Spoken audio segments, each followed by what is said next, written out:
Hello, welcome to this session in which we will be explaining Raspberry Pi Pico basics.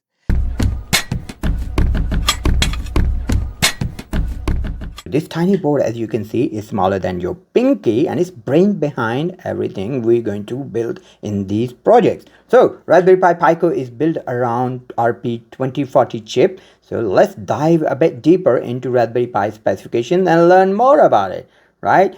The key specification of the Raspberry Pico are it has a dual-core ARM Cortex processor which delivers up to 133 megahertz of speed. Not much, but not bad for a microcontroller. Remember that. And it also has 264 KB RAM and 2 MB storage.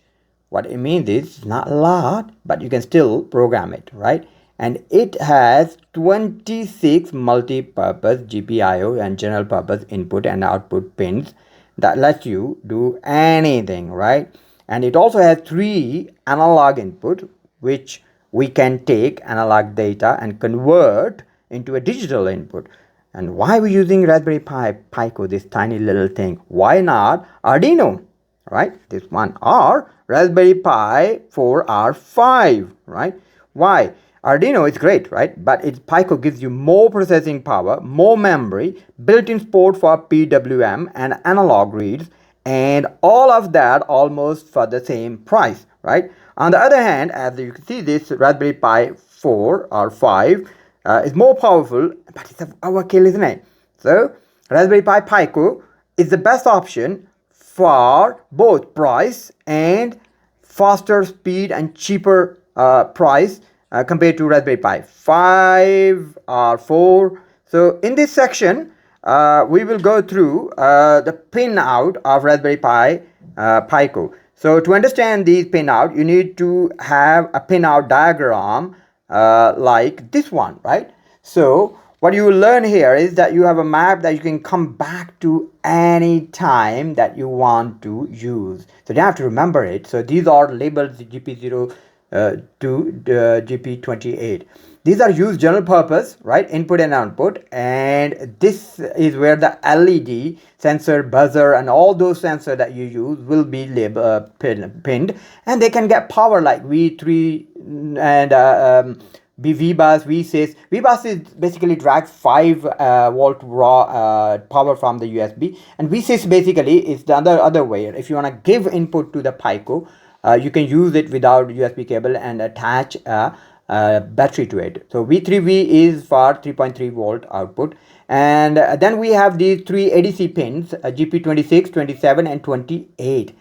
These are the only 3 pins that can read analog values like potentiometer position or other, and have the ground pin labeled as G and D. Multiple of these ground pins are there on the board because every sensor need a ground.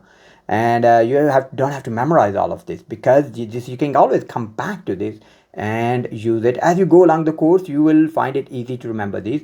And let's move on and basically Google or Thonny and download it. According to our operating system, you got a Windows, Mac, Linux, and after that click, we'll wait for the download to happen, and we get a Thonny interface, bingo, like this, right? So this is how it looks like. First thing we have to figure out is an interpreter. So we have to select micro Python Raspberry Pi Pico, and then we keep those automatic port default one and hit the OK button. And after that, we connect the Raspberry Pi Pico with the USB and hit the stop button, and then you'll see this button goes green, and that means that everything is okay. Now we can start coding the hardware. First thing first, we need to import a module called machine, and from there we'll import a class pin, right?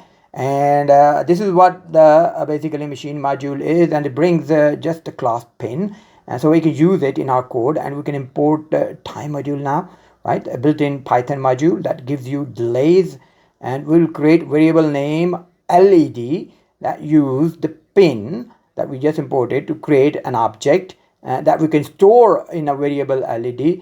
Inside the pin function, you will define a built-in LED inside the Raspberry Pi Pico, and pin mode, which is pinout. And because it's an LED, so we'll be using pinout. And after that, we'll add a loop to keep it running. And LED toggle line flips the current state of LED on off. And then we add a delay of 5 seconds so that it blinks every 5 seconds. And after completing, we will code, hit the run button and press F5. And you see the built-in LED blinking inside the Raspberry Pi Pico. That's it. Easy peasy lemon squeezy.